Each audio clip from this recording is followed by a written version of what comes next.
Good morning बच्चों। आज हम पढ़ेंगे विशेषण। सबसे पहले हम विशेषण का शाब्दिक अर्थ देखेंगे। इसका शाब्दिक अर्थ होता है विशेषता उत्पन्न करने वाला, अर्थात जिस शब्द के द्वारा विशेषता बताई जाए उसे विशेषण कहते हैं। जैसे वह लड़का योग्य है, ये आम मीठे हैं, प्रखर मेधावी छात्र है। तो यहाँ पे योग्य, मीठे और मेधावी, तो योग्य किसकी विशेषता है? लड़के की। मीठे किसकी विशेषता है? आम की। और मेधावी प्रखर की। तो इस प्रकार यहाँ पे योग्य, मीठे और मेधावी क्या हुआ? विशेषण। तो इस प्रकार विशेषण की परिभाषा है संज्ञा या सर्वनाम की विशेषता बताने वाले शब्दों को विशेषण कहते हैं। संज्ञा या सर्वनाम की विशेषता बताने वाले शब्दों को विशेषण कहते हैं। जैसे काला, गोरा, अधिक, कम, पहला, दूसरा आदि। उसके बाद है विशेष्य। इसकी परिभाषा होती है कि विशेषण शब्द जिस शब्द की विशेषता बताता है, अर्थात विशेषण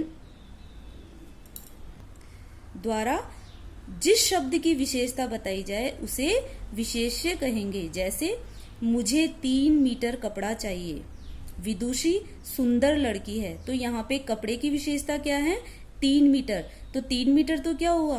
विशेषण। तो कपड़े की विशेषता बताई गई तो कपड़ा क्या हुआ? विशेष्य। इसी प्रकार विदुषी सुंदर है, तो विदुषी की विशेषता क्या है? कि वो सुंदर है। तो यहाँ पे विदुषी क्या हुई? विशेष्य। अब हम देखते हैं प्रविशेषण। तो बच्चों, प्रविशेषण क्या होता है? विशेषण तो संज्ञा और सर्वनाम की विशेषता बताते हैं, किंतु कभी कभी विशेषण के भी विशेष्य होते हैं, अर्थात वे शब्द जो विशेषण की भी विशेषता बता दे उन्हें प्रविशेषण कहते हैं। जैसे कि वह लड़का बहुत परिश्रमी है, तुम बड़े भोले हो। तो यहाँ में परिश्रमी और भोले क्या है? विशेषण। और इनकी विशेषता क्या है? परिश्रमी की विशेषता है कि वह बहुत, और भोले की विशेषता बड़े। तो ये विशेषण की भी विशेषता है। तो यहाँ पे बहुत और बड़े क्या हुआ? प्रविशेषण। तो इस प्रकार विशेषण की भी विशेषता बताने वाले शब्दों को प्रविशेषण कहते हैं। इसके बाद है विशेषण के भेद। विशेषण 4 प्रकार के होते हैं। पहला गुणवाचक, परिमाणवाचक, संख्यावाचक और संकेतवाचक या सार्वनामिक विशेषण। तो सबसे पहले हम गुणवाचक विशेषण पढ़ेंगे।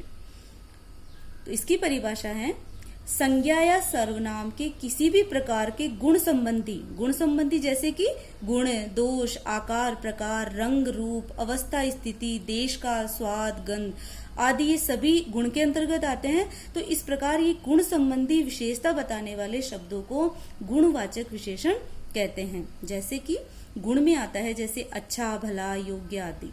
दोष में बुरा, अयोग्य, दुष्ट, बेईमान आदि। आकार प्रकार में लंबा, चौड़ा, मोटा, पतला आदि। रूप रंग में गोरा, काला, सांवला, सुंदर, बदसूरत आदि। अवस्था में बलशाली है, रोगी है, ताकतवर है, कमजोर है, अमीर है, गरीब है। स्थिति में जैसे अगला, पिछला, निचला, बाहरी आदि। देश काल में जैसे भारतीय, बिहारी, पंजाबी, नेपाली, विदेशी आदि। स्वाद जैसे मीठा, कड़वा, खट्टा, नमकीन आदि। गंध जैसे सुगंधित, गंधहीन, सुवासित आदि। तो इस प्रकार गुणवाचक विशेषण की परिभाषा क्या हुई? गुण संबंधी विशेषता बताने वाले शब्दों को गुणवाचक विशेषण कहते हैं। दूसरा है परिमाणवाचक विशेषण। बच्चों, परिमाण का मतलब क्या होता है? मात्रा। परिमाण का मतलब क्या होता है? मात्रा। तो इसकी परिभाषा क्या हुई? संज्ञा या सर्वनाम की माप तोल या मात्रा संबंधी विशेषता बताने वाले शब्दों को परिमाणवाचक विशेषण कहते हैं। जैसे कि 2 मीटर कपड़ा, थोड़ा दूध, अधिक जल, 1 लीटर तेल आदि। तो यहाँ पे कपड़े की विशेषता क्या है? कि वह 2 मीटर है अपने पास। तो 2 मीटर क्या हुआ? परिमाणवाचक विशेषण। अब परिमाणवाचक विशेषण भी 2 प्रकार के होते हैं, निश्चित परिमाणवाचक विशेषण और अनिश्चित परिमाणवाचक विशेषण। तो पहला है निश्चित परिमाणवाचक विशेषण। इसकी परिभाषा है संज्ञा या सर्वनाम का निश्चित परिमाण बताने वाले विशेषण को निश्चित परिमाणवाचक विशेषण कहते हैं। कि हमें अगर पता हो कि कोई भी वस्तु हमारे पास कितनी मात्रा में है, अगर ये निश्चित रूप से पता है तो वो निश्चित परिमाणवाचक विशेषण में आता है। जैसे 2 टन लकड़ी। तो हमें यहाँ पे ये पता है कि लकड़ी कितनी है, 2 टन। तो 2 टन क्या हुआ, निश्चित परिमाणवाचक विशेषण। उसके बाद है अनिश्चित परिमाणवाचक विशेषण। इसकी परिभाषा है संज्ञा या सर्वनाम का अनिश्चित परिमाण बताने वाले विशेषण को अनिश्चित परिमाणवाचक विशेषण कहते हैं। अर्थात इसमें हमें वस्तु की मात्रा का पता निश्चित रूप से नहीं होता कि वो कितना है। जैसे मेरे पास दूध है लेकिन मुझे ये नहीं पता कि मेरे पास वो कितना है, तो मैं क्या बोलूंगी, कुछ दूध। तो यहाँ पे मुझे नहीं पता कि वो 1 लीटर है या ज्यादा है या कम है, तो यहाँ पे मैंने उसके लिए क्या यूज किया, कुछ। तो यहाँ पे कुछ क्या हुआ, अनिश्चित परिमाणवाचक विशेषण। उसके बाद तीसरा इसका प्रकार है संख्यावाचक विशेषण। तो बच्चों जो संख्यावाचक विशेषण है वो जो जिसको हम गिन सकते हैं, वो उसका जो विशेषता है वो संख्या के द्वारा बताई जाती है और उसे हम संख्यावाचक विशेषण कहते हैं। जैसे इसकी परिभाषा है संज्ञा या सर्वनाम की संख्या संबंधी विशेषता बताने वाले शब्दों को संख्यावाचक विशेषण कहते हैं। अर्थात जिनको हम गिन सकते हैं वो कितने हैं। तो इस प्रकार संख्या संबंधी विशेषता, अगर किसी भी वस्तु की संख्या बताई जाए तो वो संख्यावाचक विशेषण होगा। जैसे कि कुछ आदमी, 5 केले आदि। तो यहाँ पे कुछ और 5 क्या है, इसकी संख्या है। परिमाणवाचक विशेषण की भांति संख्यावाचक विशेषण के भी 2 प्रकार होते हैं।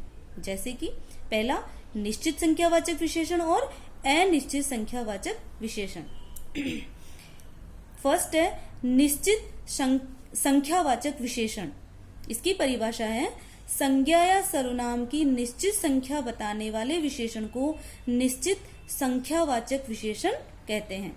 यानी कि संज्ञा और सर्वनाम की हमें निश्चित रूप से पता होता है कि वो हमारे पास कितनी संख्या में है। जैसे कि 8वीं कक्षा, तो कक्षा का हमें पता है कि वो 8वीं है, हमें निश्चित रूप से पता है। 5 लड़के, तो लड़कों की संख्या हमें पता है कि वो 5 है, तो ये होगा निश्चित संख्यावाचक विशेषण। उसके बाद है अनिश्चित संख्यावाचक विशेषण। इसकी परिभाषा है संज्ञा या सर्वनाम की अनिश्चित संख्या बताने वाले विशेषण को अनिश्चित संख्यावाचक विशेषण कहते हैं। अर्थात यहाँ पे हमें किसी भी वस्तु की संख्या के बारे में निश्चित रूप से पता नहीं होगा। जैसे कि थोड़े मकान, तो हमें यहाँ पे ये नहीं पता कि मकान कितने हैं। उनको हम गिन सकते हैं लेकिन हमें गिनना नहीं है, हमने अंदाजा लगाया कि थोड़े मकान हैं, तो थोड़े में वो कितने भी हो सकते हैं। तो यहाँ पे हमें निश्चित रूप से मकान की संख्या पता नहीं है, इसलिए इसको अनिश्चित संख्यावाचक विशेषण कहते हैं। नेक्स्ट है सार्वनामिक विशेषण।